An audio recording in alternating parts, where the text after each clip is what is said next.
All right, mic check. We are live.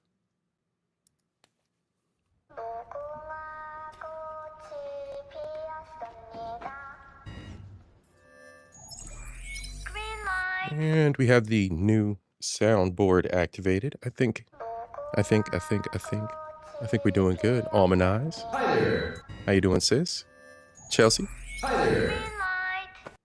A-Team from the Black Couch. Thank you all so much for joining me. Yeah, we got sound effects. One in the chat if you can hear me. And all sounds good to y'all. I think we are where we need to be. Hey, everybody. Tonight on the agenda, we have one react. No montage this time. It's been a busy week. Your boy C.I.P. is on call for work. So anything could happen during this broadcast. We'll see. Thank you, A-Team. Falling Down, the older movie.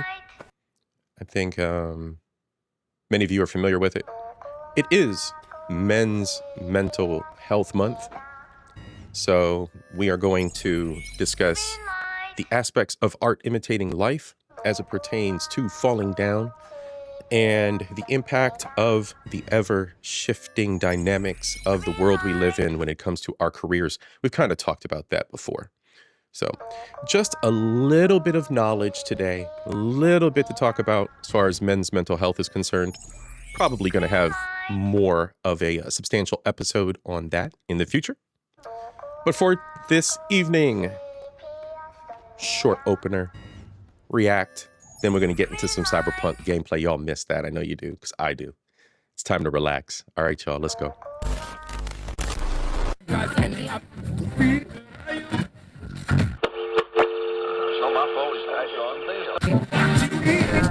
Fuck being rational, give them what they ask for. Hey, turn this TV off. Sakafet. What's up, everybody? Salutations and salute to all my beautiful people out there in the world. How y'all doing today? It's good to see everybody. I hope you had a good day. Well, good evening, rather. Hope you had a good day. Your boy had a good day, but I am on call. So, you know, that's a little bit of a sad note there. But we are together. I did find some time to carve out to get back into this gameplay.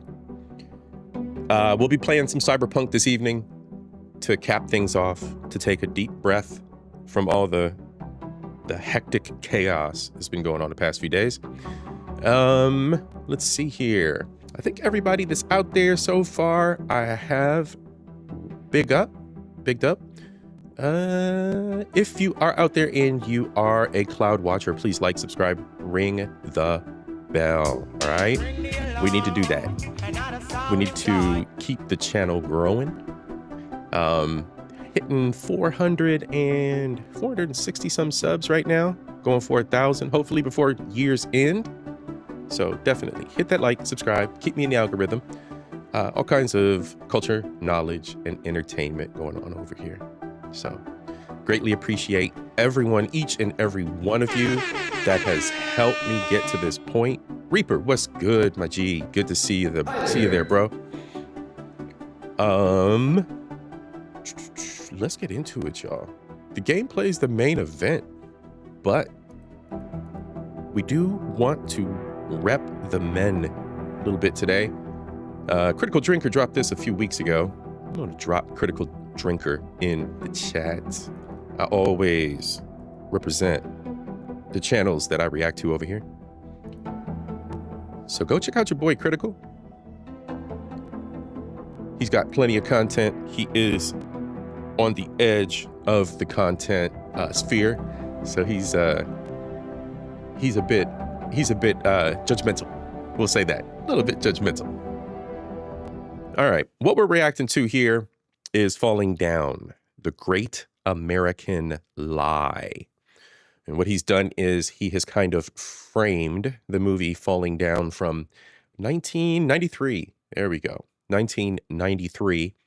In respect to our current dynamics and as they pertain to manhood in the United States, in the Western world, more or less. With the advent of AI and the current landscape for careers and what the future holds for all of us, over the weekend I had a very interesting conversation with someone who's very close to some very large projects, AI projects. And, I just got to the point where I was like, you know what? There's something to be said about this, and maybe a little bit of an alarm that has to be rung, because the young ones out there, the young brothers and sisters out there, men's channel, so I'm concentrating on the guys, right? But the young people out there have a very, very long road to walk with this AI stuff, but it's coming very quickly. So the impact of it's coming very quickly. All right. So at any rate, let's get into this. I got some few closing notes in regard to this, and you're probably going to hear me chatter through this. And then, we'll get to the gameplay. All right, y'all.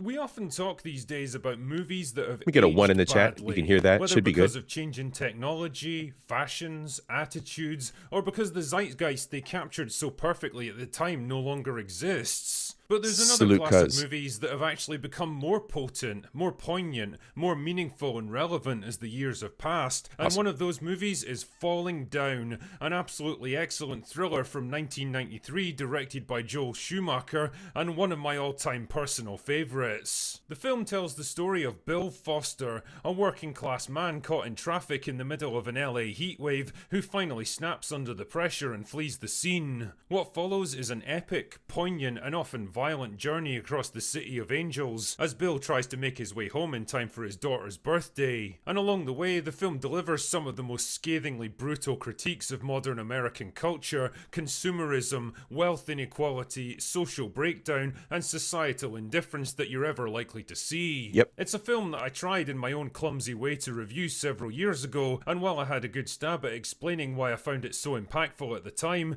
there's a lot more I wanted to say about the deeper meanings and themes that the film addresses so well, and maybe even a few misconceptions that I'd like to tackle. And so, here we are, staring down the barrel of the closest I'm ever likely to get to a video essay. You might be bored to tears by this one, or you might just find it helpful and informative. I'm not really sure, to be honest, but I'm gonna give it a try anyway. So grab your whammy burger and let's get started.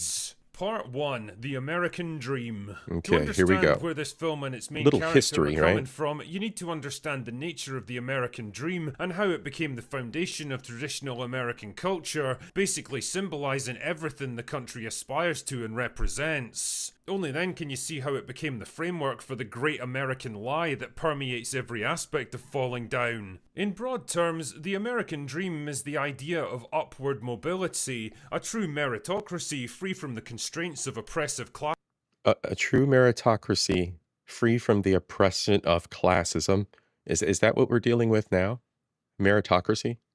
Who thinks that we're still under the auspices of the American dream? Great American lie that permeates I rewound it every back a little aspect bit. of Falling Down. In broad terms, the American dream is the idea of upward mobility, a true meritocracy free from the constraints of oppressive class systems or government bureaucracy. Yeah. America sold itself as the land of opportunity, a place where people could come from all corners of the world to make a fresh start, to carve out a new future for themselves, to stand or fall on their own merits. It was a world where even the average man could attain wealth, success, and happiness with enough hard work, innovation, entrepreneurship, and good old-fashioned can-do attitudes. Right. And it represents a kind of Or so we were lied to, right? Because I grew up at the tail end of a very, very, very strong belief system centered around this. My grandfather was an engineer for TRW, black man, engineer for TRW during World War II time. My grandmother was a clerk for... Anyway, they both were, well employed. And they lived the pseudo-American dream. They lived in an affluent middle class, black neighborhood in Cleveland on the east side. By the time the 80s and the crack epidemic hit, then things started to fall apart, and it became more hood. But yeah, it was a middle-class black neighborhood that was very, very affluent. It was right next to Shaker Heights. I'm sure you've heard of Shaker Heights. Halle Berry came from there. So that was probably the last real generation I saw of people living the American dream. There's slices of it, and I think there's a lot to be said. There's layers to it, and individuals who have definitely achieved it, right? But not getting into the relationship aspect. That's not why we're here. But when you look at the American dream as it's Norman Rockwell painted, you got the happy wife, happy husband, 2.5 kids, white picket fence, all that, right? So a lot can be said about that American dream. Anyway. Written contract between you and the rest of society that if you just follow the rules, do the right thing, work hard and contribute, then you'll ultimately be rewarded.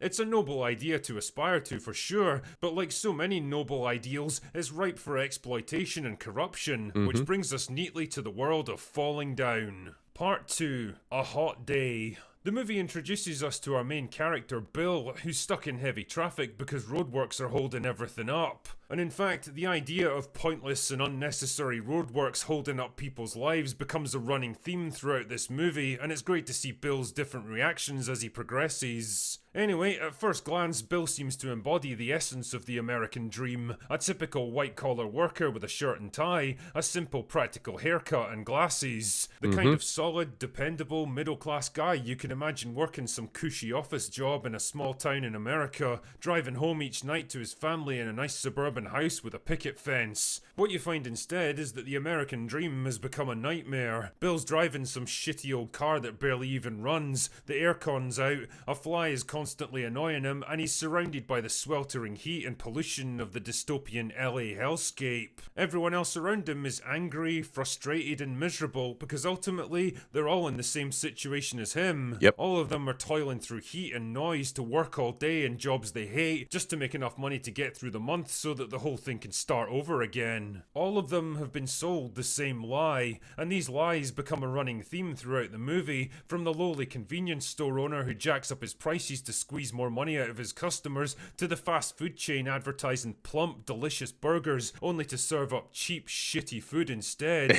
The homeless man pretending to be a military vet to con sympathy money out of passers-by, to the construction Stolen workers valor. doing unnecessary road repairs just to justify their budgets. All of them are symptoms of a broken system, a broken society that encourages greed, selfishness, and waste, and all in the name of money. Everyone in this film is out for themselves. Nobody cares about doing the right thing or helping others or contributing to a grander ideal. The American dream corrupted and distorted into a dystopian, uncaring nightmare world that only Bill seems able to see. The Emperor Has No Clothes. How many times have we sat over in chats? And salute to everybody that's here from all of the different sectors. And I really appreciate y'all being here. Besties, Squad, Wolf Pack, everybody that's here. Villagers, I really, really appreciate it. But how many times have we been over on any one of our channels that spit this knowledge, that spit this logic, and said over and over again that the emperor has no clothes with the current state of affairs, from big government to small government to the local stuff we see, to the behaviors of celebrities and entertainers, behaviors of media pundits and talking heads. The emperor has no clothes over and over and over again. I can tell you, there are plenty of times in my life that I've walked through life and literally felt the same way that this man has in the realizations, right? No violence, right? No violence. Your boy C.I.P. is non-violent. Non-violent. But you know what I'm saying? Like the sheer angst, frustration. The sheer angst and frustration, right? The anger generating frustration that gets you to that boiling point. I think we all have experienced that. I'm gonna rewind this back just a little bit. Nobody cares about doing the right thing or helping. And see, that's another point. Y'all already know it. Those of you who have been here, please like, subscribe, come back for more great content. Go watch the content that's already out there. Team Replay, shout out to y'all. Y'all are the true OGs. I was talking to FDNHT Trend tonight, and he's like, man, he was like, it's the best feeling when you know you've made an impact and you go to bed one night and you only have like 40, 50 people watch your show. You wake up the next morning, you got 100, 200 some watching your show. You guys, Team Replay, are the real OGs. Like, subscribe, and share this out. But the whole factor here, waste, and all in the name of money. Everyone in this film is out for themselves.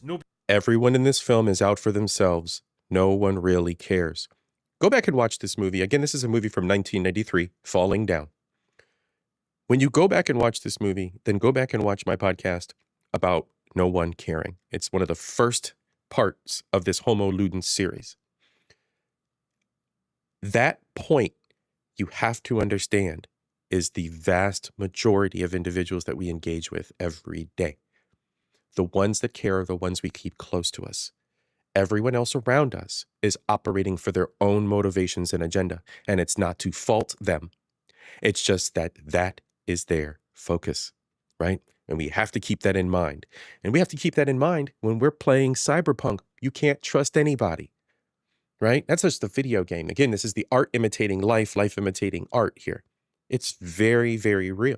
So again, he's showing this in the art. He's showing how these human interactions, these humans are only out for their own purposes. No one gives a shit. No one gives a shit.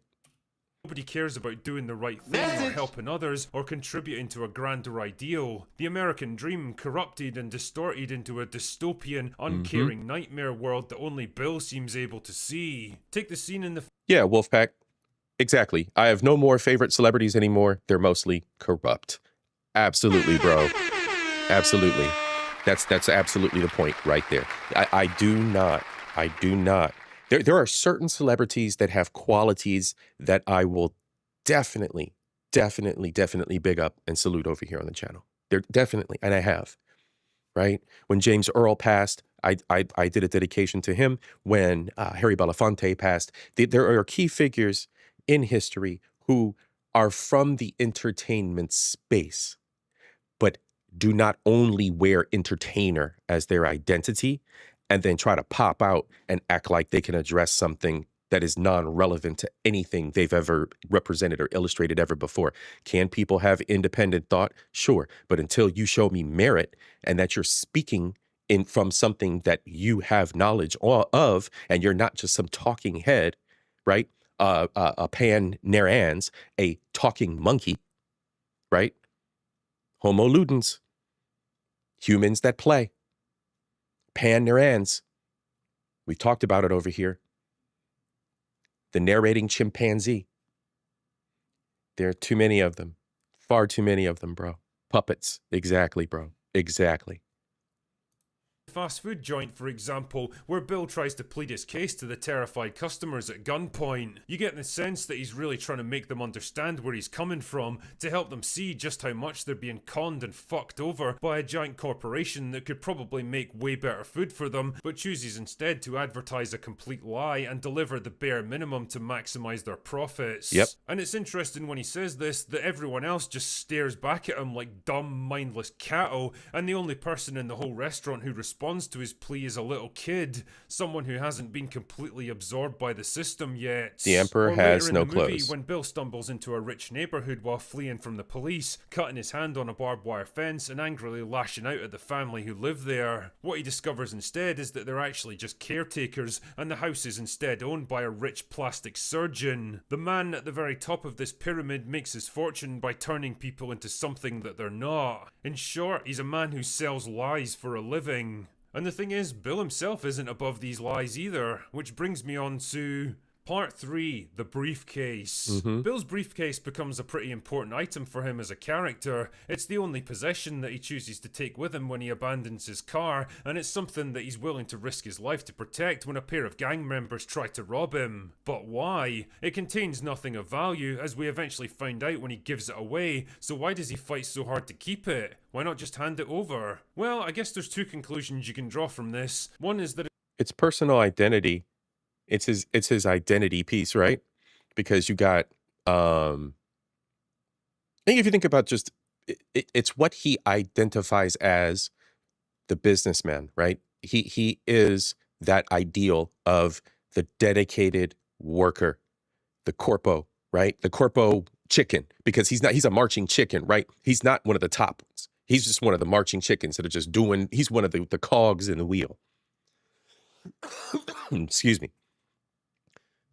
So that briefcase completes the picture of his pocket protector, the pens sticking out of his pocket, the briefcase, his horn rim glasses. It completes the picture and the identity and all he is and he works for, that so many people actually, for instance, people that are in the military, no shade to military, my father was one, but people that are in the military, it becomes a family. It becomes an identity. It becomes a fraternity. You would all associate with other military members. You grow up with people in the military and they become your friends for life type thing, right? So it's the same kind of identity in the working class world back then when you had the American dream, right? The American dream is now shattered. Things like government, because of our current administration, you're following me, you're tracking, things have shattered for certain individuals who thought their government isolation and in that zone was 100% safe, right? And it was not. This is that same kind of thing. That identity, that one thing that you had in your mind was who you were going to be your whole life has now been stripped down and taken away from you because of the systems that are in place. But it's a simple matter of principle for Bill. He's not willing to just roll over and give Cree-cree. away something he Hey, worked sis. hard to attain just because two assholes decide they can take it from him. He's still pumped up and angry after his encounter at the convenience store and probably in no mood to be pushed around by Twin, anyone what's or good? anything. It's a fair enough assessment, Surprise, but I think the motherfucker. more interesting answer is what the briefcase represents to Bill as a person. A briefcase is something carried almost exclusively by working men, professionals who work in skilled jobs, men that are intelligent and productive and actively contribute to society. See? Men that are economically viable. Now look. This is how Bill desperately wants to see himself despite everything he's going through, See? even though we eventually find He out that it's no identified. longer the case and hasn't been for quite some time. Bill's actually been unemployed for months now, but he still goes through the motions of driving to work each day, wearing his office clothes, carrying his briefcase, trying to maintain the facade that he's still part of the machine, that he's a functioning part of society, that he's still economically viable, lying to himself as much as the rest of the world's. So let's talk about economic viability, IT bros. I know there are some of y'all out there. Here, let me change this up right quick. IT bros, what's the economic viability of our future look like right now with AI? Right? This movie is very poignant. We have to go back and re-examine things like this, y'all. We have to go back and re-examine things like this, okay? Message. There's a lot going on here. The briefcase for him is more than what it contains. It's more than a piece of leather and metal. It's a symbol of everything that Bill chooses to believe about himself, the life that he once had and desperately wants back again. And it's interesting that he finally chooses to give it up to a homeless beggar after swapping it for a bag full of guns, because he recognises it's just as useless to that man as it is to him now. Bit by bit, he's letting go of the lies, letting go of the facade of the man he believed he was, and accepting the man he is now. And it's interesting how this is reflected in the weapons and clothes that he carries with him, and how they all follow a logical chain of events. His first encounter at the convenience store yields up a baseball bat, and without the baseball bat he wouldn't have been able to fight off the two muggers who tried to take his briefcase, which in turn yields up a butterfly knife that one of them drops, and without the butterfly knife he wouldn't have been able to take down the gun store owner, which in turn allows Bill to trade in his shirt and tie for more military style clothing, and his ultimate weapon to take out the hated construction crews blocking the freeway. The very thing that's... So it's almost like bro was living a whole GTA mission logical chain of events. His first encounter at the convenience store yields up a baseball bat, and without the baseball bat, he wouldn't have been able to fight off the two muggers who tried to take his briefcase, which in turn yields up a butterfly knife that one of them drops. And without the butterfly knife, he wouldn't have been able to take down the gun store owner, which in turn allows Bill to trade in his shirt and tie for more military-style clothing, and his ultimate weapon to take out the hated construction crews blocking the freeway. The very thing that started this whole day for him. Yep. It creates a nice chain of because of storytelling instead of the dreaded and then. Bill has a bazooka to blow up the construction crew because he killed the gun store owner. He killed the gun store owner because he had a hidden butterfly knife. Yep. He had the butterfly knife because he took it from the two punks who tried to rob him. Good He was story able to writing. defeat the punks because he had a baseball bat. Good He had story the writing. baseball bat Solid. because he took it from the convenience store owner. And he was only in the convenience store because of the fucking roadworks that made him snap in the first place. Nice. Part 4, not economically viable. There One we of the go. most poignant Now watch scenes this, of the guys. movie for me is when Bill spots a man protesting outside of a bank after having his loan application refused. A man just like Bill, dressed in the same exact clothes. A man who did everything he was told to do, followed the rules, tried to play the game the right way, only to get beaten and tossed aside by a system that only cared about him as long as it could exploit him, as long as he was economically viable. A man who was sold the exact same lie as Bill, that if he just worked hard and did the right thing, he'd be rewarded for it in the end. But he wasn't, and with Right. nothing left to lose, with his whole world falling down around him, he's striking back in the only way he knows how. And it's no coincidence that as this is going on, Bill picks up a snow globe as a present for the daughter that he's not even allowed to see anymore. A desperate gesture by a desperate man clinging to the hope of something better. And what melody is it playing to the man whose whole life has fallen down as his counterpart across the street is arrested and taken away? London Bridge. Jesus Christ, remember when movies had this level of thought and complexity put into them? Facts. Part 5, Prendergast. Bill's nemesis in this movie, and in many ways the flip side to his character, is Detective Prendergast with the LAPD, an aging cop on his last day before taking early retirement and heading to Arizona with his wife. An affable, soft-spoken man who avoids conflict, who took a desk job rather than walk the streets. Everyone sees him as kind of a pussy. He's disrespected by his co-workers, bossed around by his domineering wife, and even his captain makes no attempt to hide his disgust for the man. But as it turns out, he's the only one to connect Bill's various random crimes, and pretty soon he's hot on the man's trail. And it's interesting because the closer he gets to his target, the more Prendergast seems to come alive again, because he's finally back doing the thing that he's actually passionate about. Because the reality is that just like everyone else, Prendergast has been living a lie. Right. Not only has he been lying to everyone around him, but he's actually been lying to himself. He took a desk job not because he was a coward, but to placate his unstable wife who couldn't handle him being in danger. He took early retirement and agreed to move to the middle of nowhere because it was what she wanted. Yep. He tried to convince himself that he wanted it too, but the more the film progresses, the more honest he actually becomes, until he finally admits that he did all of it just for her. I mean, I'm assuming he did it out of guilt because he once convinced his wife to have a child against her better judgment, a child that subsequently died and which he seems to blame himself for. And this next bit is entirely guesswork on my part, but I always wondered if the film was hinting that maybe, just maybe, his wife might have been responsible for the death. Because Prendergast makes a point of saying that he always knew she wasn't cut out for motherhood and that she did it entirely for him. He also remarks that it was strange his daughter supposedly died from infant death syndrome despite being 2 years old and apparently strong and healthy. Like I say, it's just a theory and the film doesn't confirm it. The film doesn't confirm it, but leaning into something like that is very, very plausible, because it's always those unspoken things in stories like this. It's the it's like reading between the lines. I forget what the actual term is, but reading between the lines in stories like this, they're not going to say it outright.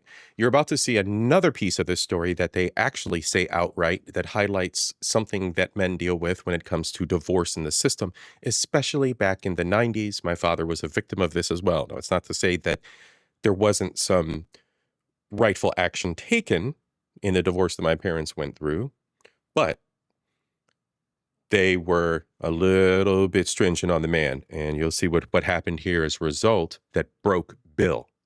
Part of what broke Bill in this.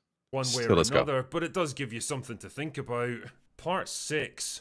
Bill is everyone. You know, it's interesting how the discourse JP, what's around good, this bro? movie and Good to its see you. protagonist has changed Sis. over the years. The general How you doing? perception How of y'all Bill doing? at the time was that he was basically always a villain deep down, and the movie is all about gradually exposing him for who he really is, stripping away the lies that he tells about himself to show the violent, controlling man beneath. And the main thing they use to cite this are the revelations about Bale's past that gradually come out. That he's divorced, that his wife took out a restraining order against him, and that even his own mother is kind of afraid of him. A home movie Right. showing a frustrated Bill arguing with his wife is further proof that the idyllic life he wants to get back never really existed, and Right. that the man must be living in some kind of delusion. I'll be honest though, I don't fully agree with that assessment. I think what you're actually seeing in that video is a marriage on the brink of collapse. Two people who no longer love or even like each other, trying and failing to put on the facade of happiness for the sake of their daughter, telling yet another lie in the hope they can make it come true somehow. I'm going to wind that back just a little bit because Man must be it- living he- in he some keeps kind of hitting at- delusion. let me pause that. He keeps hitting at the same exact theme over and over again, and I think he's absolutely spot on. We talked about this before, and we talked about this with the No One Cares episode. When you reach a point in a relationship, sorry, I bumped the mic. When you reach a point in a relationship where the two people are starting to fall apart, to whatever degree, it could be years down the road, it could be right off the beginning. But when you hit that point, there's usually one or the other that are a little bit more hopeful about the situation or had different idea of the way that the situation was going to occur or play out, rather, right? And so again, I think that this is all part of what piled onto him. It's not that he is a bad guy in the end. It's that he reached that breaking point. I'll be honest though, I don't fully agree with that assessment. I think what Okay. you're actually seeing in that video is And a here we go. marriage on the brink of collapse. Two people who no longer love or even like each other, couldn't do it trying anymore. and failing to put on the facade of happiness. And with that, them putting that facade of happiness, they're going to be at each other's throats more. So in the court system, it's going to seem like these are two people who are absolutely fighting like cats and dogs, especially if it's the 90s and there are extra stringent laws against the men. For the sake of their daughter, telling yet another lie in the hope they can make it come true somehow. Later in the movie, his ex-wife specifically mentions that Bill was never violent or aggressive towards her in any way, See? and that she was personally against the restraining order because she felt it was an unfair punishment that would do more harm than good. But the judge said we should make an example of him. So he can't come within 100 feet of us. Well, that sounds fair. So basically, Bill got screwed over by See? Does that sound familiar, gentlemen? No, I am not. I'm kidless. I'm part of the 54%. I don't got no babies. But for the gentlemen out there that have been through divorce, been drugged through court, for divorce court and then for visitation for the kids, tell me this ain't the way that the system works. Especially if you're an older cat. Of him. So he can't come within 100 feet of us. Well, that sounds fair. So basically, Bill got screwed over by an uncaring system that saw him as just another case number to be dealt with, instead of an actual human being with a life, thoughts, and... Right. He's just a case. Exactly, Chills. Make an example of him. He's just a case. He's not a human that is going through something with a woman. And like Drinker said, the relationship was at the end. So there were two people that were at each other's throats. They were sick of each other. It was not a case of DV or some other kind of bizarre activities. And he cheated on me and all this other mess. All these other weird narratives. The system literally played against this man. never Let's go. violent or aggressive towards her in any way, and that she was personally against the restraining order because she felt it was an unfair punishment that would do more harm than good. But the judge said we should make an example of him.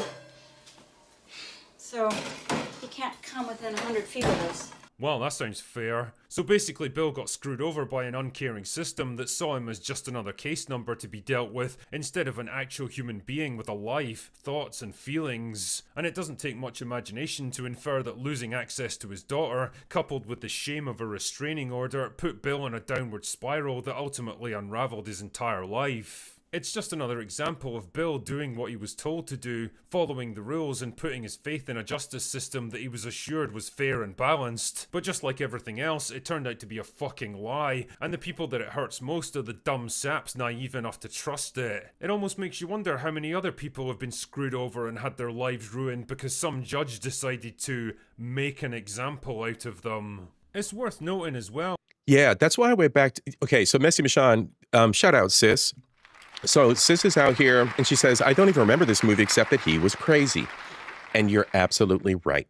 That's where Drinker comes in. And that's why we're going back to examine this, because when you look at it and you look at the state of affairs from careers and not being economically viable. And I used the example earlier of our IT bros and the brothers that are out here that are struggling to find jobs in their career path. That's IT, right? Because we have the advent of AI right now. We have a lot of offshore jobs kicking in where they're giving our jobs to overseas. So there are a lot of things playing against domestic tech bros. You're no longer economically viable. You have to find a new path. Then you pile on, sis, when you pile on things like the way the court system played against this man, the way that he's now realizing that the emperor has no clothes and that these institutions in society have all broken down. If you don't think that would drive someone crazy who had a belief in all of these things, I mean, for God's sake, he's dressed like, 1950s, 1960s businessman with the pocket protector and all that, right? And he don't even fit in the 1990s, right? He's so locked in. And I used this example earlier, Messi, I don't know if you're in the clouds or not, but like people who are in the military or work for the government right now, not the 160,000, right? But other employees who had made 100% career out of working for the government and had been there for 15, 20 years, whatever, right? And then all of a sudden, you had the new administration come in. The only thing these people thought about was working a job for the government. So these people have like their little worlds shattered and they're looking at things from different direction now that they never looked at before. IT bros, these folks, those are like key target markets to go through this kind of impact. And then from the guy's perspective, you got all the other male mental health facets all piled on top of it. Boom, you got old boy sitting here looking like he's a nutcase. And that's exactly what it is. Message. It's a combination package. And in today's world, it's really, really, really relevant because we have all the relationship stuff on top of it, right? You got all those dynamics, not just the court system, but the relationships in general, right? So let's go.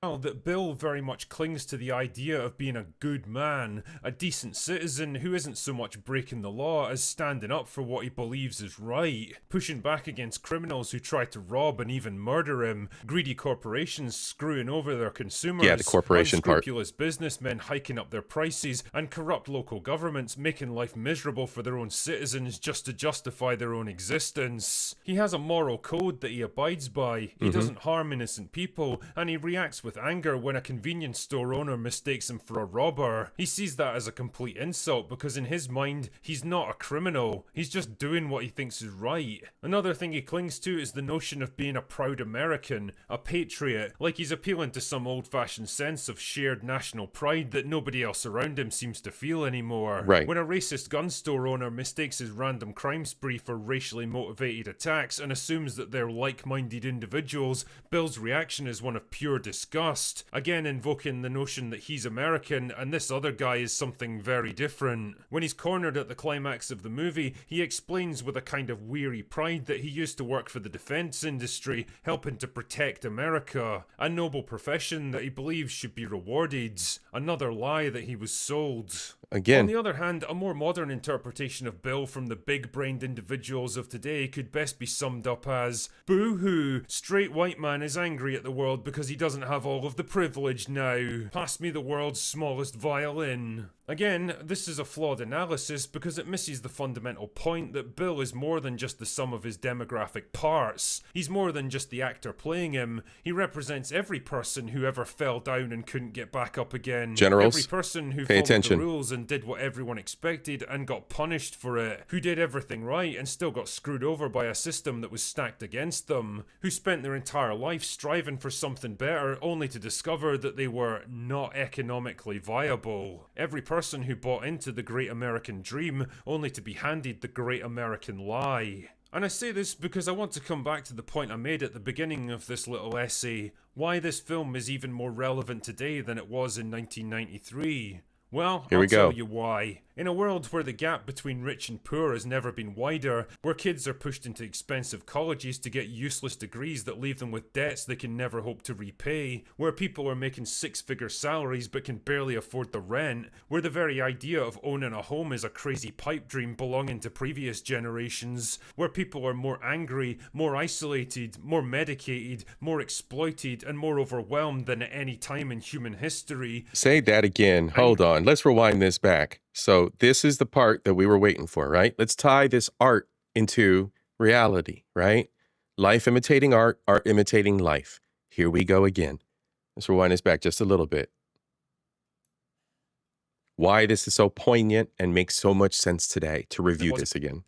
1993. Well, I'll tell you why. In a world where the gap between rich and poor has never been wider, where kids are pushed into expensive colleges to get useless degrees that leave them with debts they can never hope to repay, where people are making six-figure salaries but can barely afford the rent, where the very idea of owning a home is a crazy pipe dream belonging to previous generations, where people are more angry, more isolated, more medicated, more exploited, and more overwhelmed than at any time in human history, where young people are quietly giving up on a society that blatantly doesn't care about them anymore, this movie is more relevant than it ever fucking was. Yep. That is what Bill represents. Yep. He's everyone, because everyone has the potential to end up just like him. And it really doesn't matter who you are.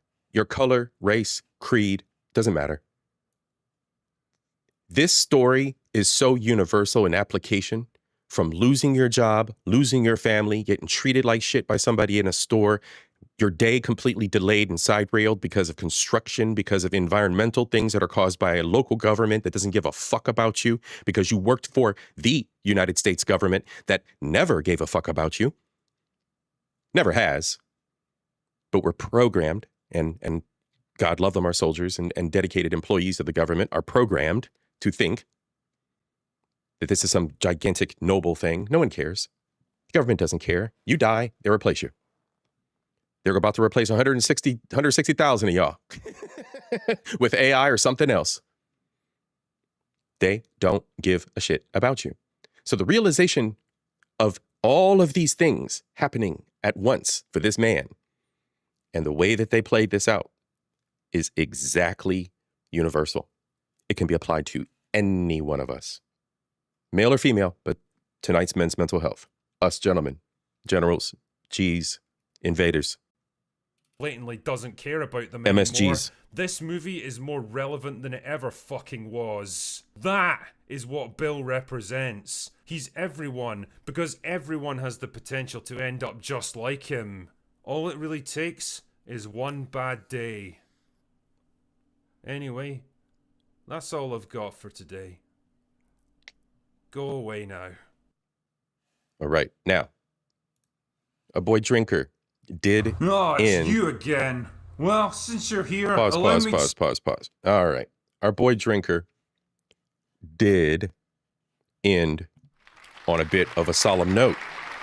I'm going to thank him for his awesome review of this. But generals, MSGs, I need your attention for just a moment. All right. We're going to get into the gameplay here in just a second. But I need your attention. Here's the deal. I talked to a gentleman over the weekend. I went to a large engagement with some friends. Friend's graduation party for his child. And met up with a gentleman who is an engineer of sorts. Pardon me.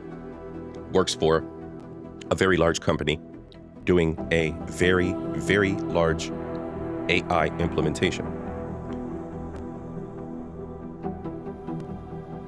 The gentleman just so happened to be a white guy.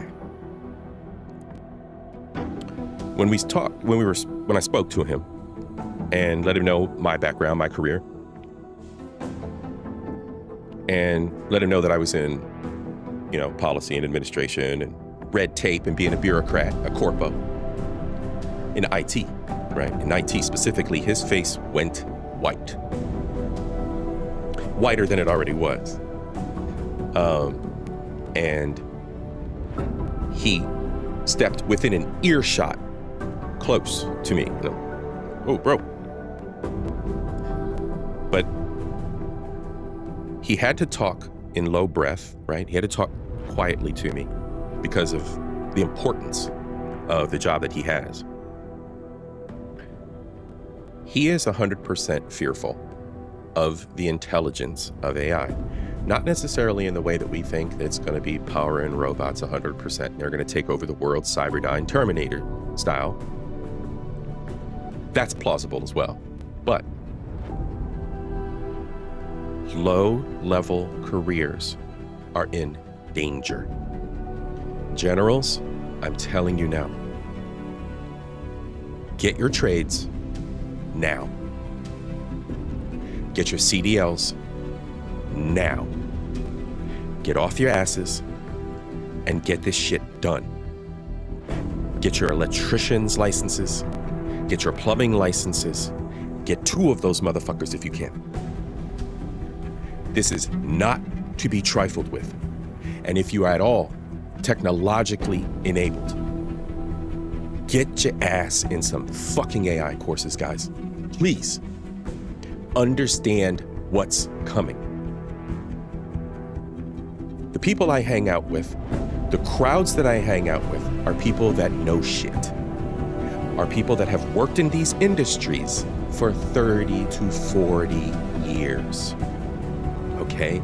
I don't entertain time with dumbasses and stupid individuals. When I'm given a warning, I listen. And I'm passing it on to you. Gentlemen, please, please, please, just do what you can. But if it is trade, get those trades. If it is AI, sink your teeth in deep. If you can combine, you are all more powerful. Put the trades under your belt. That means you are more self-sufficient for everything that you need to do for yourself, for your future, as well as being on the cutting edge of what is coming and being able to understand it, being able to protect yourself, being able to maneuver in the future. As we get older, we become less cognitively inclined to be able to understand this shit. Do it now while your mind is young. Understand it now. Get ahead of this shit now, especially in the arena of the trades. The welding, the plumbing, the electrical, the construction. You gotta do it, gents. You gotta do it. Those careers will never go away. Do it, all right? I promised you guys that I was gonna kind of sandwich this video, this react this evening for men's mental health and provide you with a little bit of a gem. Okay, it wasn't really meant to preach. It wasn't really meant to be an episode of preaching, but this mattered a lot because a lot of us are suffering on that frontier and not knowing what direction to go in and feeling 100% lost. I spent a lot of time in my 20s feeling that way. So gentlemen, generals, MSGs, stand up, wash yourselves off, wash off the pain, wash off the feedback loop of pain, and get out there and get this new shit. You know my fucking email address. Hit me up if you need advice. I'm just an email away, all right? cultureinvasionpc@gmail.com. Gentlemen, my door is always, always open, all right? We are all here struggling together. This future is no fucking joke. Don't treat it as such. Don't cut your nose off to despite your face, all right? Hit your brother up. I appreciate you, Messi. I appreciate y'all. I really, really do. Thank you. I really appreciate y'all. You know, these things weigh heavy on me. We have to do better. We have to do better. We have to help one another as well. Y'all are crazy. JP said kick Messi off for 100. Man, thank you, Chels. Appreciate you. Yeah, JP. For facts, bro. For facts. Told you I was gonna do it. Told you I was gonna do it. And I'm never gonna stop, man. Never gonna stop. This is what we are here for. That's right. We can't just talk. And there's a lot of that, you know, that pan-narrans piece. That's why I'm doing this Homo Ludens series. And I'm keeping your attention and I'm keeping the episode going for so long. It has to sink in it has to sink in, and for us to wrap our minds around these concepts and be able to point and say, you're somebody that just talks shit all the time. You're somebody who doesn't do what they say they're gonna do. And be able to identify who the little chimpanzees are among us in society, right? The pan-narans, the ones that just sit around and just talk. We see them, I've talked about it before, the panels of 18 million black folks, and they ain't doing a goddamn thing. And their lives are still hot-ass messes, right? And they're talking about the same subjects over and over and over again, right? They still ain't figured out how pussy and dick work.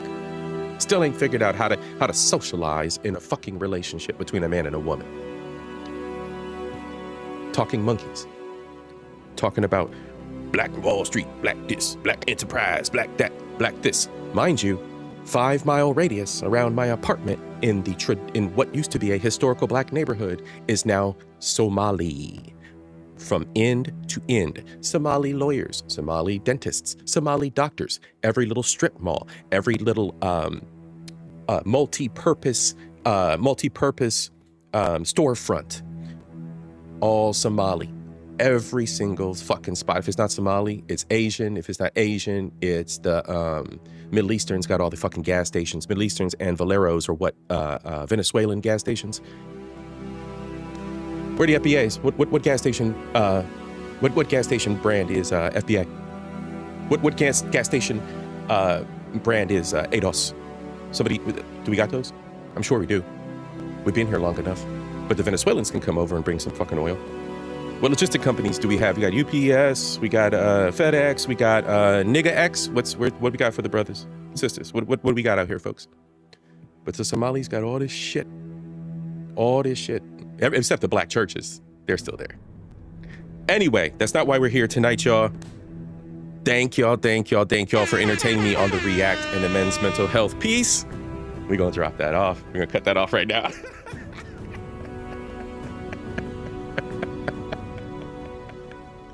Yeah. I got a little race reel.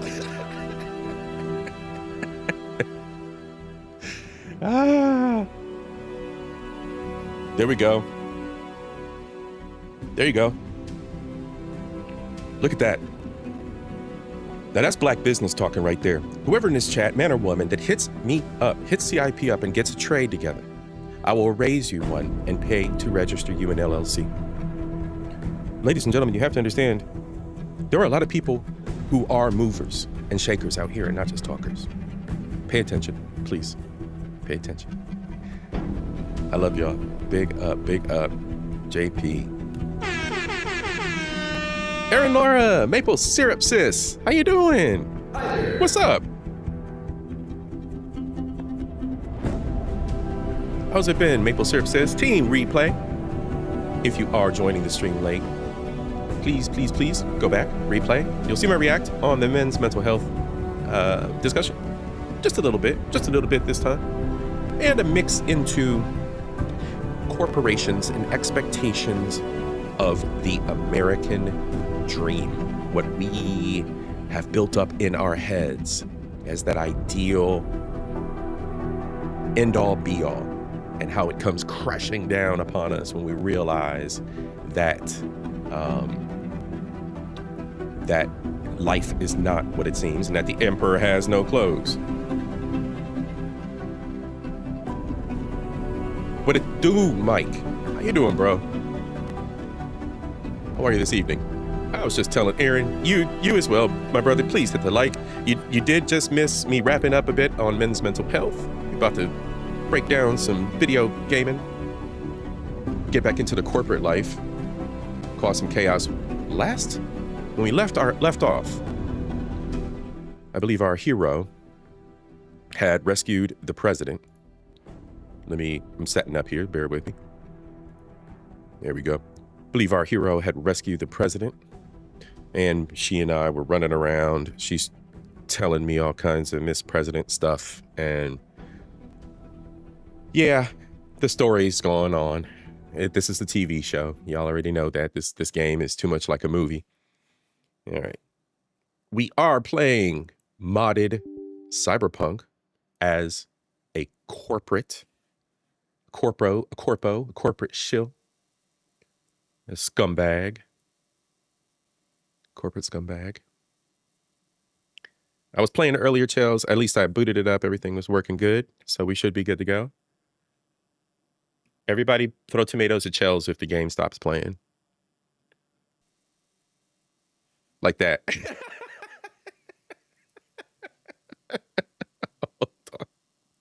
Let's try again. It always doesn't. I haven't changed anything, so don't blame me. I have not added any new mods. It's either Chels or Mike Love. I blame one of them. One or the other. All right, let's get rid of the fair use. Let's get rid of, we need the NC-17.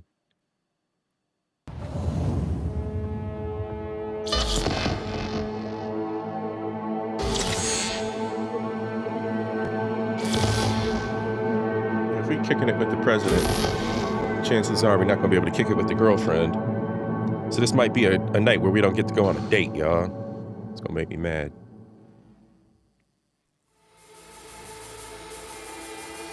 All right, Madam President.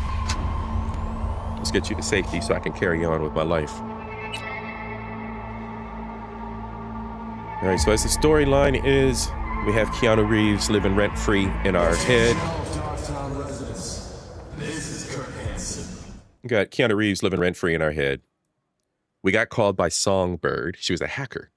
She told us we need to go, that she could help us. So now Miss Hacker Girl led us to a new town outside of Night City, where we witnessed the president's shuttle get shot out of the sky. We ran over, we rescued the president, at least helped her and assist. And here we are. So let's move on. And let's go. We got volume.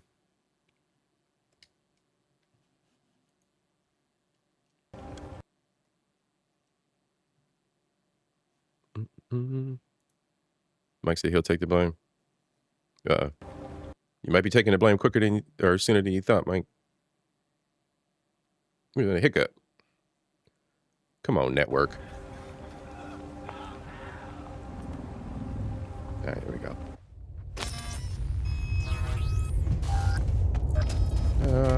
All right, Miss President, let's go.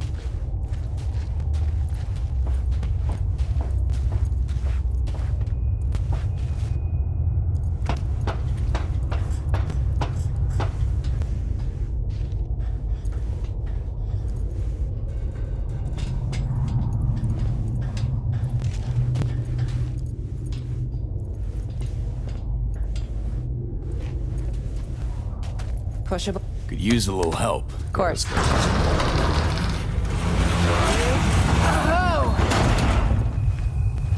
A damn fork? Well, we didn't account for this. Which way now? Thoughts? Say that again, JP. Let's try this way. Looks promising. Cameras? Here? Hansen's a military man. He loves control. And hates blind spots. Great. Where the hell's my pistol? I got a pistol. What the hell's going on? Come here, Skippy. Oh, maybe not. Oh, come on. Oh, what the hell? Shells, did you bug out my game again? It's bugged out. Why is it bugged out? What's going on? No, yeah, it's bugged out. Let me see something. Hold on a sec. Is that Marshawn Lynch? Yeah, JP looks like Marshawn Lynch. No, we're back? All right, didn't bug out. Turn off. Go to sleep. What the hell? Go to sleep. Hot as Satan's balls in here. Should plug that. Look for a valve.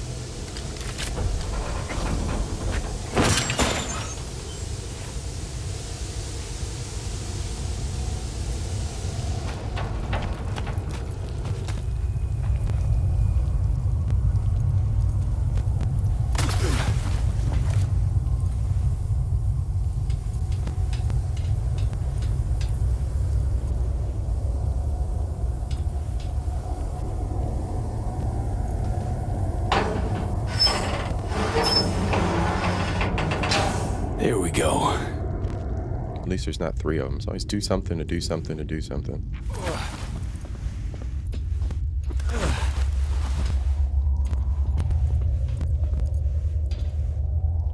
He said, I hear dumb shit like Ice Cube. That's funny.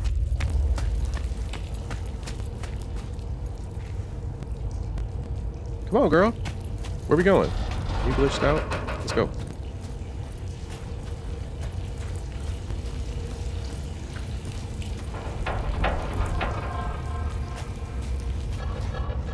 Whoa.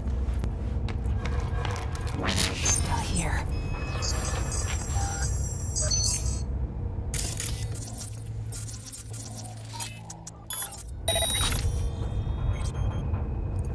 All right. Jaywalker. Hi there. How you doing? How you doing this evening? Looks like a control room. What's good?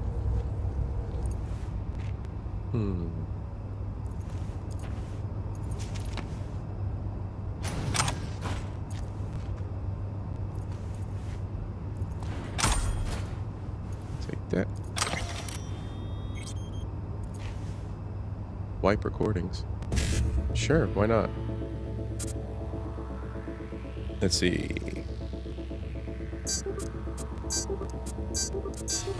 Got it. Awesome.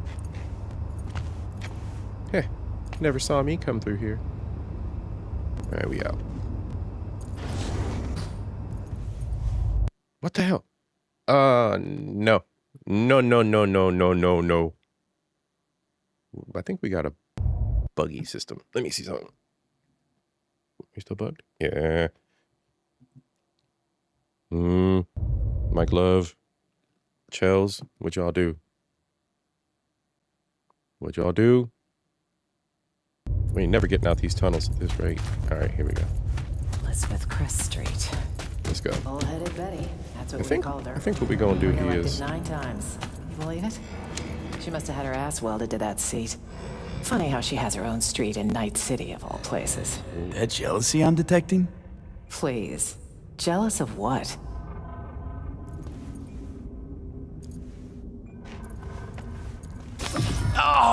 Oh, I knew it. Not now! He's got spaz. V, are you? 1 sec. It'll pass. Oh. See? Better already. What's the matter? Are you hurt? It's nothing, really. V, please. I have a highly honed nose for bullshit. Honest truth is, I'm dying. Because of the relic. Never mind the tech details. Songbird claims she can help. Ah, a relic. Interesting. Somi's choice was less random than I thought. It should have been obvious. So that's your deal. I had a feeling you weren't in this for the money. Uh-huh. Got this feeling why? Well, you didn't hightail it out in a way when the shit got neck deep. I appreciate the candor. Seems it's all for one and one for all, if we're to survive.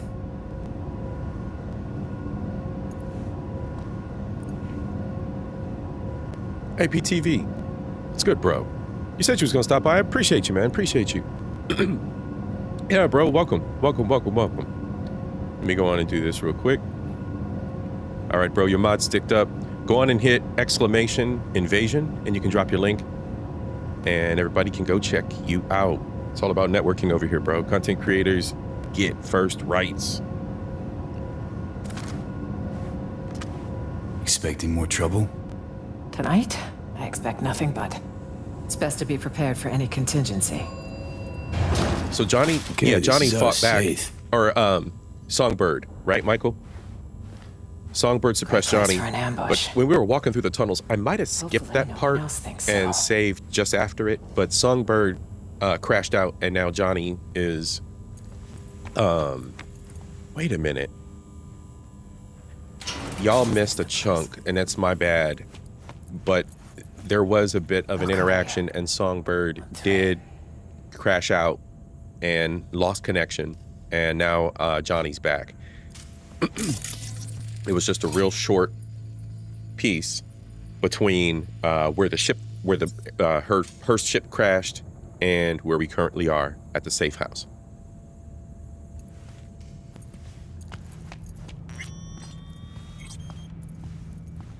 One, two.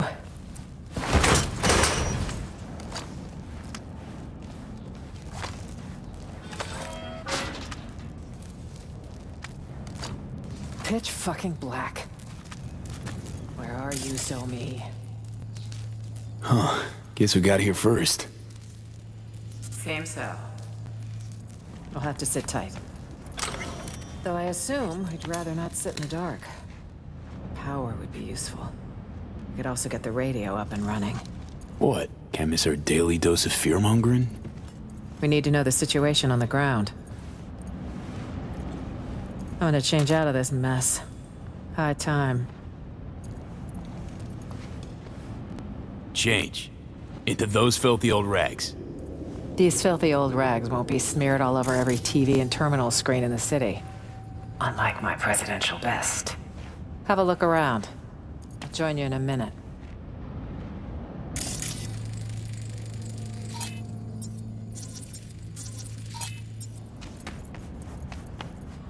Check this, V.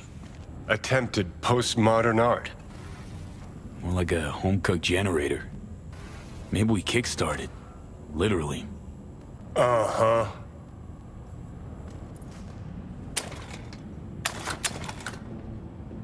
Old Thornton engine. Oh shit! I did it again. No? Yes? Yes? No? Maybe? Pretty run down. Yeah, I did it. Here's what we about to do. We about to pause for 1 minute. Give me a second. Down. Yeah, it's like, what the hell's doing that? It made me think something's updating. 1 sec. A little bit of chew. We're gonna save it. Since we're finally out of those tunnels. Sick of being in them tunnels. Yeah. All right. I'm back out. Give me 1 second. Ba ba ba.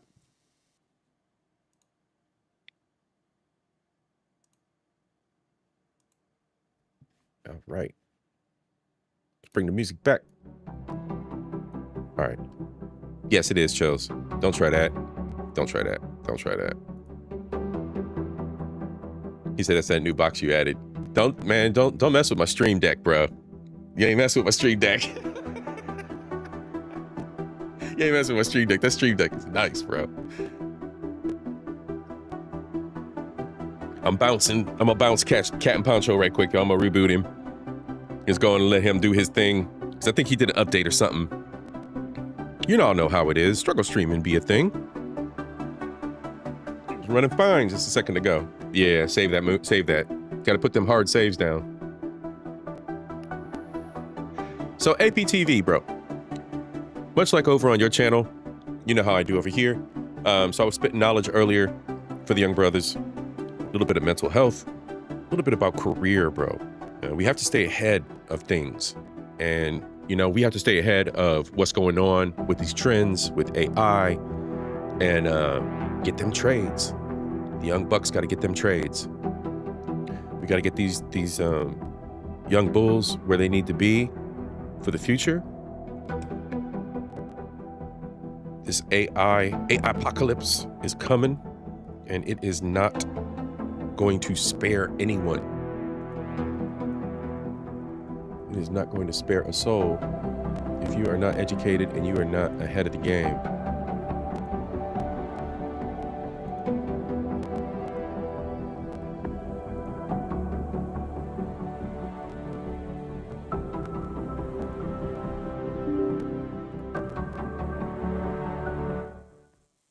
And I also did a react to the movie Falling Down. Because it's timeless in the sense that it talks a lot about struggles that can compound on a man and can more or less determine how his character flaws are going to show if he doesn't have control and doesn't have tools in his tool belt to handle those situations. So, yeah. Gents, Men's Mental Health Month. Celebrate yourself, fools. Get that help you need.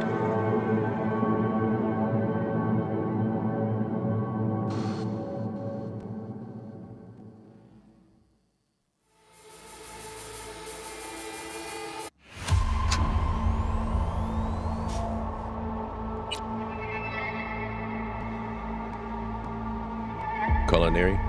Nice.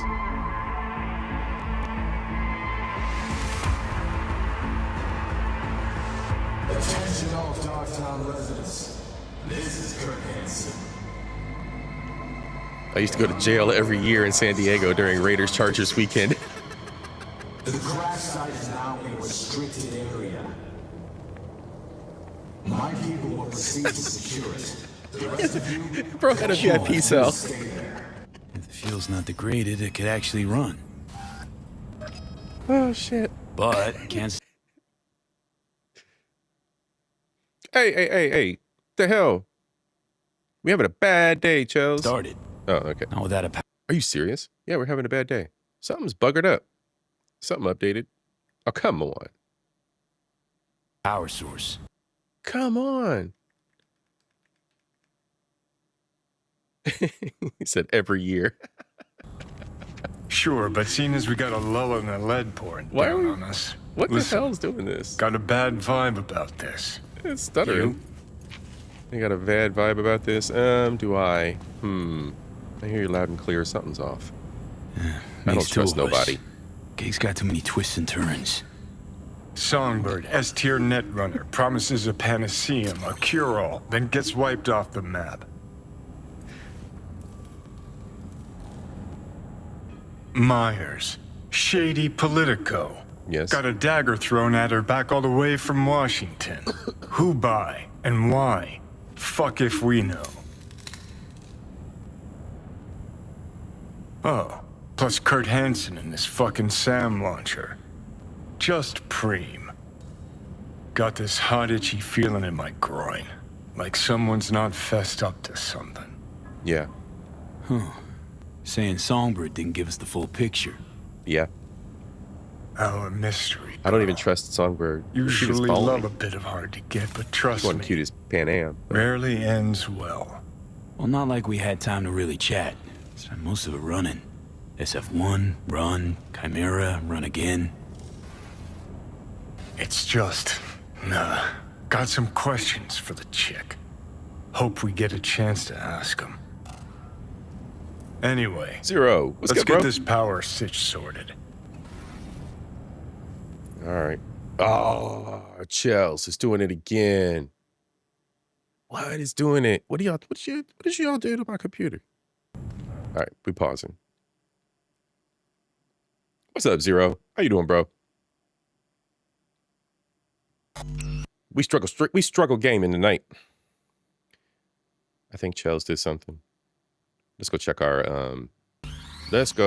our mods, y'all. We learning today. We're gonna see what's going on with these mods. All right. Chels did something to the mod. Mike Love or Chels did something. What we got? Zero, you're in culinary too, aren't you? I think you're in culinary, aren't you, bro? We were talking about careers and brothers staying relevant when the AI apocalypse hits.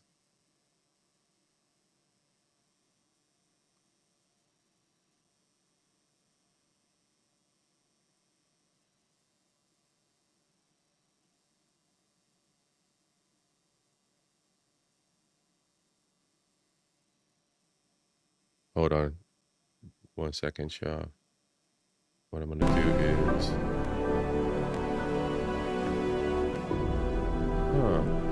Yeah, just blame Trends, Jungle Wi-Fi or something. Jungle Wi-Fi. We're gonna blame the Jungle Wi-Fi. Hey, you know what though? My computer was connected to his computer earlier because I was helping him out with some streaming stuff. See? My computer got the Jungle Wi-Fi disease. Never hook your computer up to strange computers, y'all.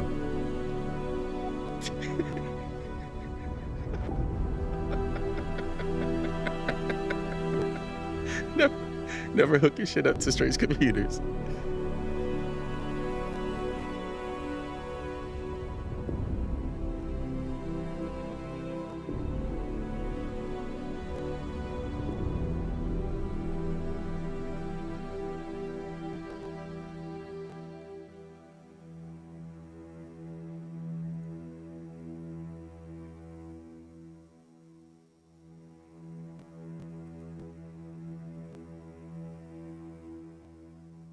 All right, I'm dropping some things down.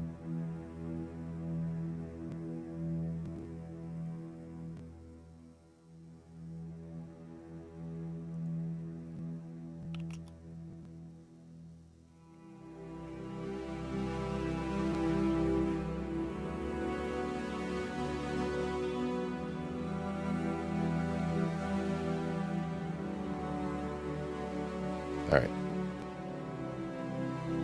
Pop that. See how we go.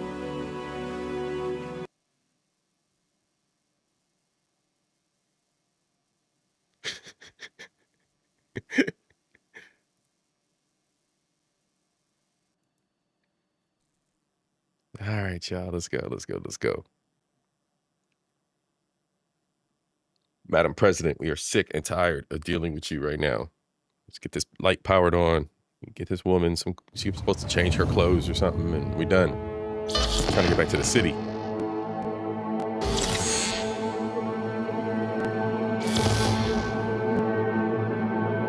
Oh no! H&M's IG got today. There's only a picture of a chick with a website, scam website. Bro needs better password controls. Gotta have them passwords with like 800 characters.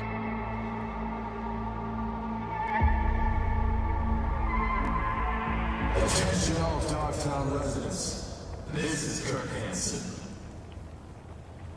An unmarked aircraft is crashed in our district. Bit of chew left too. The crash.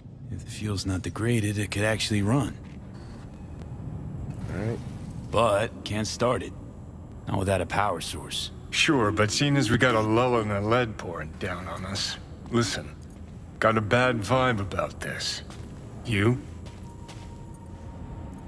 Okay, we gotta find a power source. Yeah, something's off, brother. Makes two of us. Gig's got too many twists and turns. Song. No.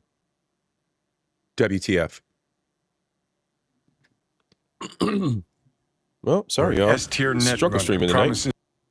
We did have a good beginning to the stream. Gotta acknowledge that. Is a panacea. But the gaming portion is ass. Is ass. A cure-all, then gets wiped off. Why the are map. you stuttering?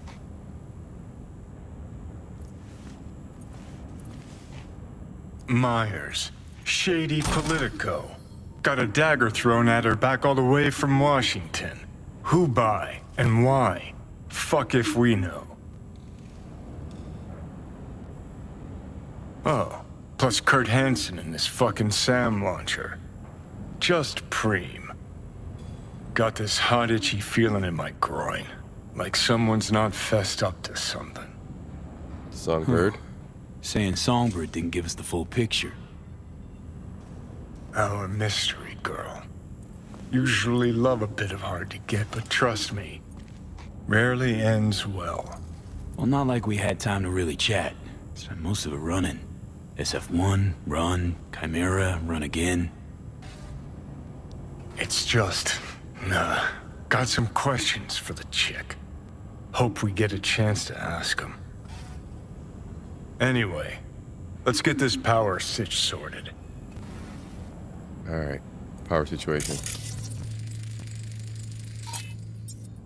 All right, and I remember this. Right out here. There's a robot. Grab its battery. What? Wait, what?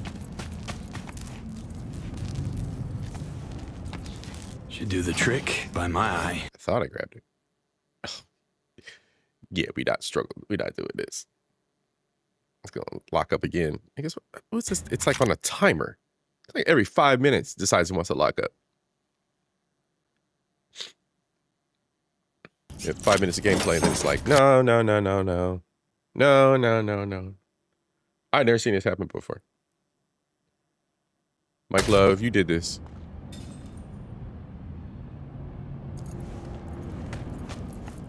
I don't think it's Jungle Whiffy.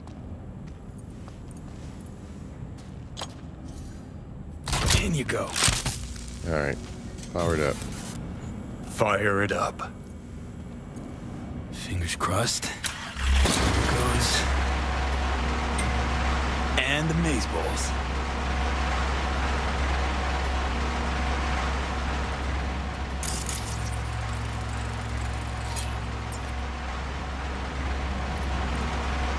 Look what I found. What do you say? There's more in the fridge. Feel free. Sit and talk. You earned it.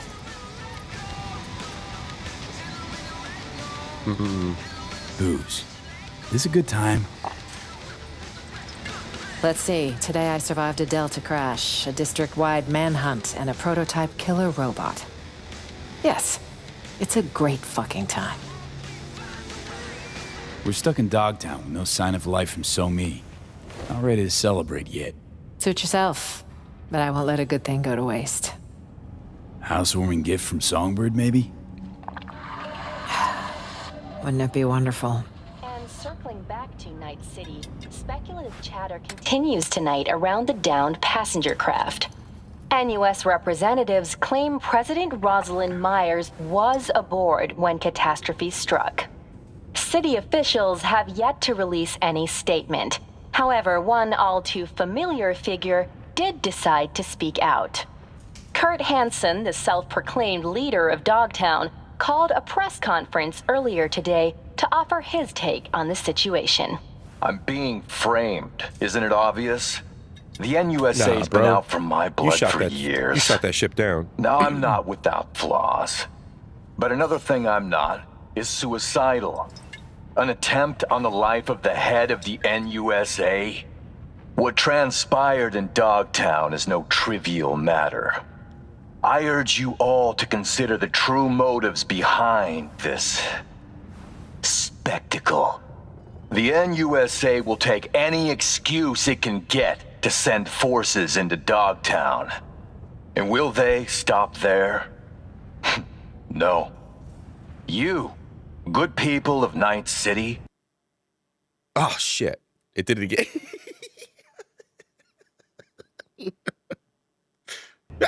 Are next in the The Jungle Weefy.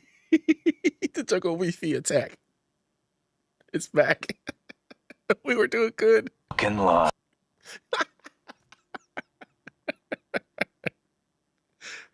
Only over here can I laugh about this. Mark my This is great. Yes. Only with y'all. Troglodyte's clever. Maybe too clever for his own good. So Hansen decided to wave a classic false flag. Sow doubt, reap apprehension towards any NUSA attempt to get you back. Both ends fight in the middle. Well, you sure know how to cheer people up. Some mysterious party's out to trigger war. An attempt on my life's a damn good casus belli. Gotta let Washington know you're alive, ASAP.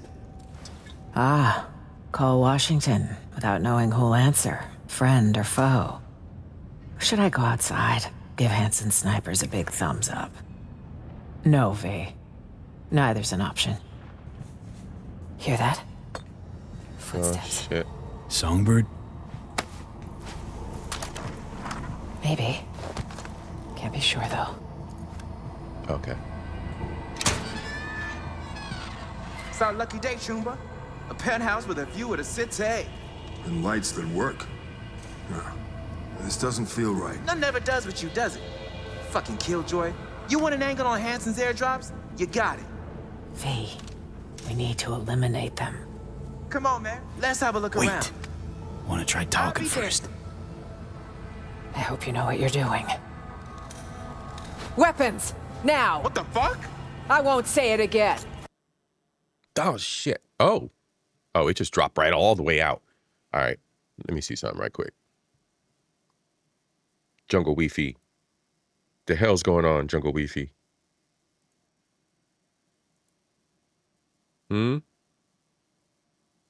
What y'all got going on right now? What y'all do?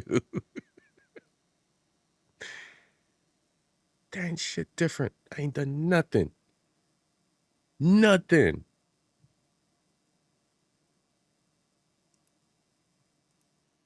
What you do to my system, Trim? All right, let me check something on the other.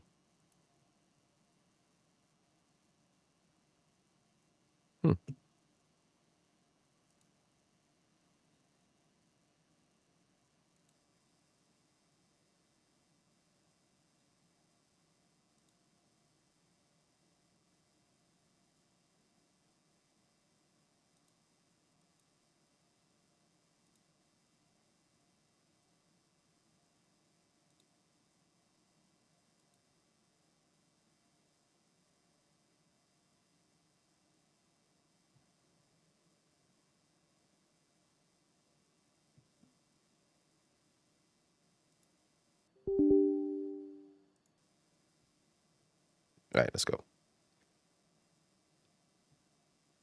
Yeah, throw tomatoes at trend, y'all. Let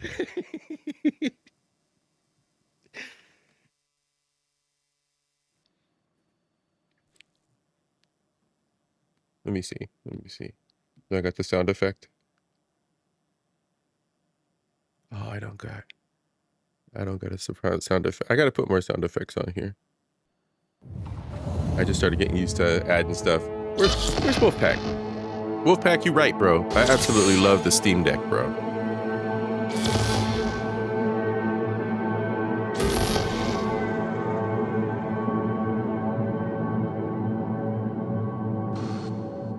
When I can show y'all, I'll show you guys. But you can even put animated icons on it. Let's go, Night City. This is Trent's fault. Jungle Wi-Fi disease.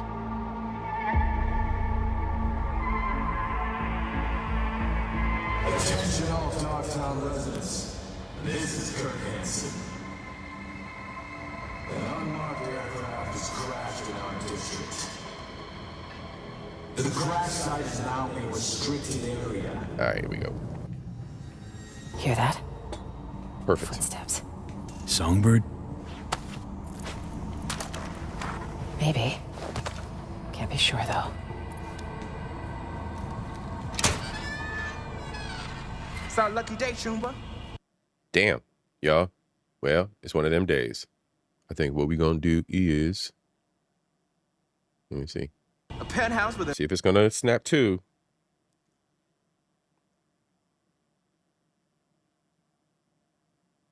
view of the city. Bro, what'd you do to my computer, man? What'd you do to my stream? What'd you do? It's not even the streaming rig. Streaming rig, solid. This doesn't feel right. None never does. It's my gaming rig, man. Fucking killjoy. He said my computer was running fast all day. You got it. V. Your shit was we need running to good, eliminate man. them. I ain't gonna Come on, spoil man. it. You got Let's a have good a look show around. coming up, bro. Wait. I'll be dead. Want to try talking first? I hope you know what you're doing. All the slow shit jumped over to my computer. Weapons! Now! What the fuck? I won't say it again. Yo, chill. Just looking for a place to hold up for the night. This one's taken, clearly. Told you. Back the hell up. That's better. Weapons! Now! What the fuck? I won't say it again. Yo, chill. Just looking for a place to hold up for the night. This one's taken, clearly. Told you. So I see. This the Presidential. You don't ask. Oh no! Error. Premature discharge. I'm sorry. I remember I played this last time and these dudes were friendly. I stepped up to him. Oh, sorry guys. I thought. You gotta go. Whoops. So this might, I don't know if that affects the ending or anything, but They well, didn't leave me a choice, whoever they were. dang, those dudes were kind of cool. That's 2 fewer problems down the line. Tough but necessary. Yes. Yes, you're right. The bodies. We really should do something. Oh shit. Come on. What the hell's going on? I swear everything was working good earlier. The jungle Wi-Fi got me. The jungle Wi-Fi got me.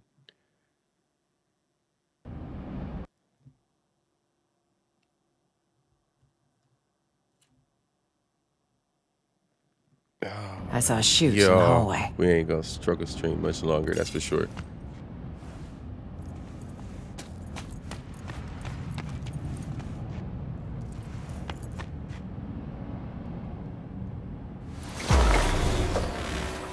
All right.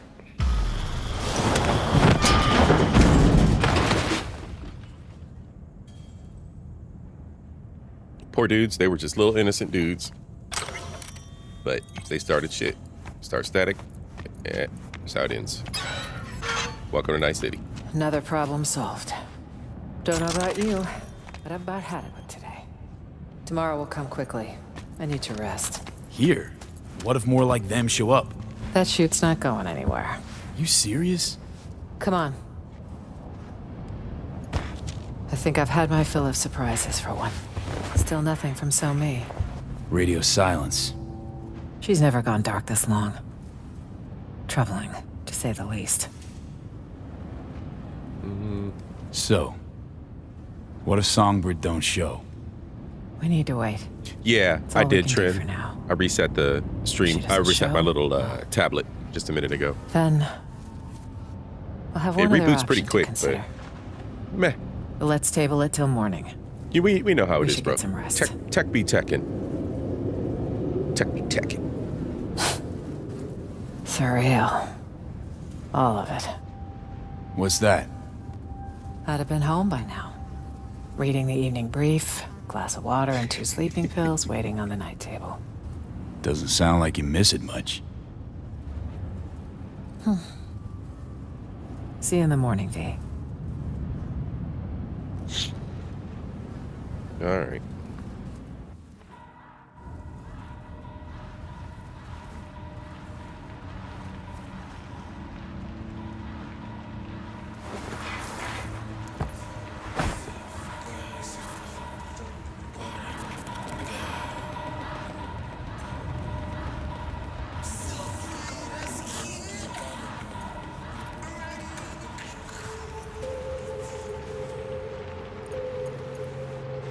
She's not here. Means she's not coming. You seen the swarms Henson has out hunting? Might have nabbed her. Mm-hmm. Y'all. It's like, what is it? Like every 5 minutes? I swear. Possibility. It's like it's on a timer. Windows probably updated. Windows be tripping. So, from a technical standpoint, while Captain Poncho's over here tripping, One that concerns me the most. for the nerds out there, it's need possible to find that I her. could put You Steam, don't leave your people behind enemy put the lines. Steam Deck software on it. Still buy that fairy tale bullshit? No, Whatever Johnny, happened, we we don't have buy to no help her. fairy tale bullshit. Listen, know we had a calm night, but you gotta leave Dogtown. How? In a car trunk? Fingers crossed? Hanson's waiting for that sort of desperate attempt. Okay? Gotta be a way. Let me think. Know my share of fixers. Bet we could get one Out to... of the question. They'll hand me over to the highest bidder. Gotta talk backup plan. Not a plan. A man. The kind we need. Solomon Reed's the name. 7 years ago, he headed up our intelligence efforts in Night City. Okay. He and Somi were a team. With conflict over, he went into hibernation. So he's out there somewhere. Reed's a man of principle. For real, He can't Mike be Love. swayed, can't be bribed. If there's anyone we can trust now, it's him. Rachel Ross? Oh, no. 7 years undercover. Guy sounds like a true asset. Used to be with Arasaka once upon a time. I got no respect. Counter intel. Never saw any Reed on file. Above your pay grade, maybe? Consider that. Maybe I was too busy getting my hands wet and dirty. So, that's a yes. Go back, up your clearance, and check again. How do I find your guy? Guessing I can't just buzz him on his work hollow. Activating a sleeper agent is no simple matter. You'll need a dog whistle. What now? Don't tell him I called it that. It's a signal only Reed will hear. It'll be tricky. Huh. There was a secret comms channel accessed only from a Capitan Caliente nearby. The FIA used it before the war. The access code was 0931. Got a bad feeling, V. Meaning an analog landline. That crash tear open a hole in space-time? When sending sensitive information, you use the technology least vulnerable to interception, old or not. That Caliente should still be wired for it. Owner have a thing for antiques?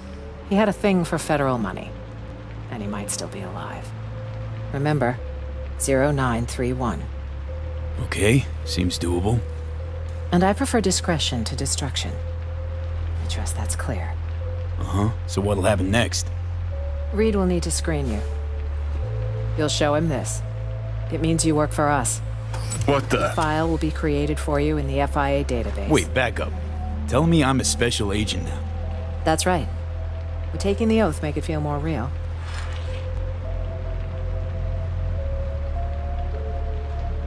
Secret comms line, presidential token. What's next?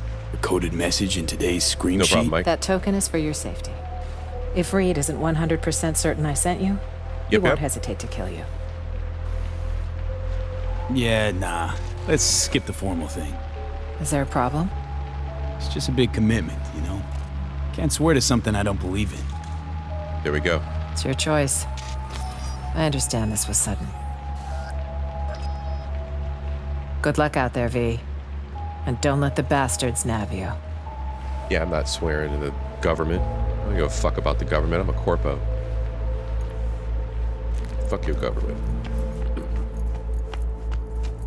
Not to mention, pledge allegiance to the corporation. The corporation fucked me and tried to get me murked.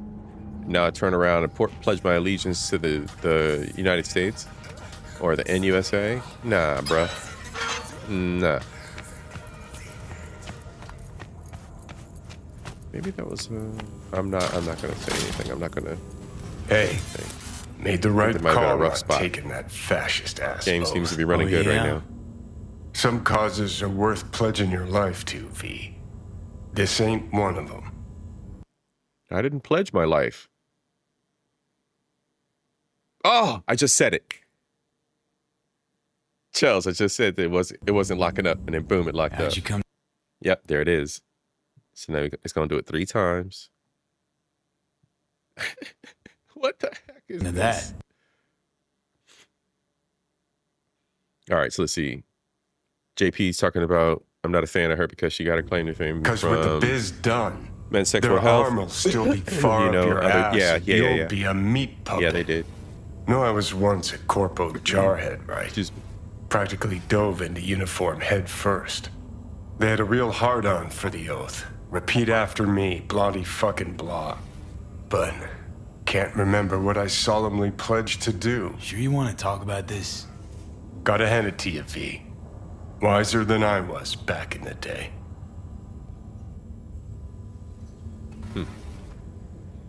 Yeah, Chels, there's something with Windows. It's Windows, this BS. I ain't stressed.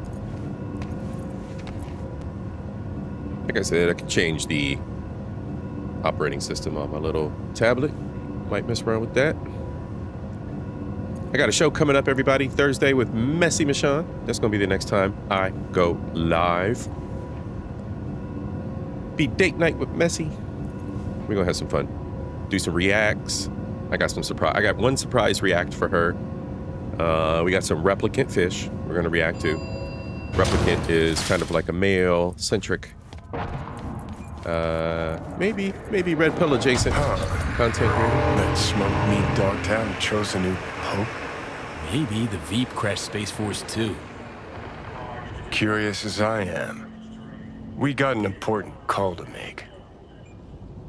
And the main event for Date Night with Messy is going to be a react to a movie called Deadly, D-I-L-F, on Tubi. It's a Tubi movie. Y'all already know what to expect with a frickin' Tubi movie. Yeah, we're gonna back out. Cat and Poncho's not playing fair this evening, ruining the gaming experience. Yeah, something's going on. So what we're going to do is we are going to call it a night. Didn't get as far as we wanted. We did get the president rescued, which was the main thing. She's at her safe house. We're not going to worry about what happens at this point with her, but we're outside, back on free roam. So hopefully, get to go on a date with the girlfriend, get to drive around, crash our car a little bit, go on some other missions. Because as is with life in Night City, you don't have to do everything all at once. So we got the president safe. That's the main thing. And we were visited where we were at. So now we have to go find Solomon Reed. For those of you who are familiar with Cyberpunk, there are 2 A-list actors in this game. And I think you are going to love the second A-lister. It is Idris Elba. So we'll get to that segment next time. Yeah. Dang you, jungle Wi-Fi disease. It's the jungle Wi-Fi, y'all. It's the jungle Wi-Fi. So I am hardwired in too, which is crazy. Hard, no pause. Pause. Nah, but it's wired in with the LAN cable. So it's not Wi-Fi. It's definitely Windows is showing its ass in some way, shape, or form. Windows got some kind of bug up its butt. But yeah, I was saying for like the tech bros and folks that know, I'm really just running a Lenovo Legion Go tablet, but it is Windows based. So whatever inherent flaws happen with Windows and how Windows wants to behave, if you've done an update or you use it for anything else or some app is running in the background updating, it's going to mess with the system. But I can put Steam Deck on there. And there's like another, I forget what the other app is, but there's like another OS I can put on there, and it will take away the whole Windows problem. So your boy might do some tinkering. I'm always doing some shit. Anyway, y'all, I do appreciate everybody here this evening. I do appreciate everyone hanging out. I hope you did learn a little bit of something earlier with the men's mental health rewind of Falling Down from 1993. Michael Douglas. Gentlemen, MSGs, generals, do your very best. You have men out here to support you. All right? Before I leave everybody this evening, I always like to wrap up. We know that I gotta run my mouth with a little nugget of knowledge for you, right?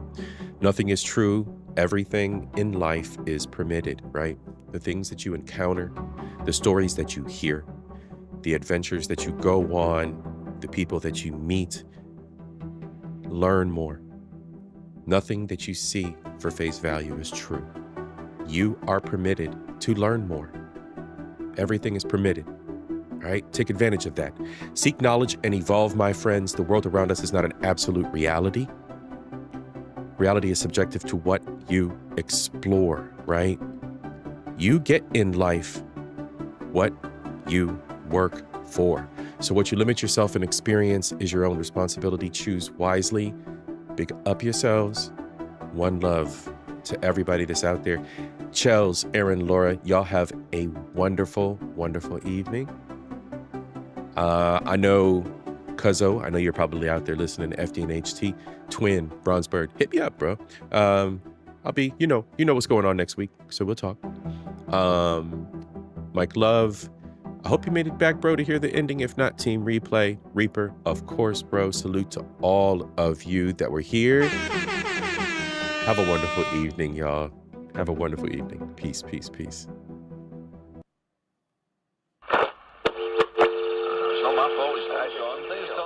Nancy feels that a newspaper, any newspaper, has the obligation to deliberately deal with those things which demand public attention.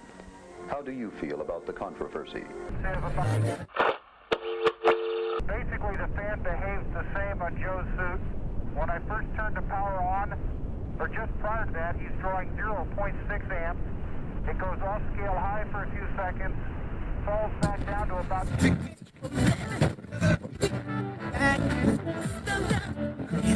The CBS Evening News with Walter Franklin. Well, first I jumped to 9.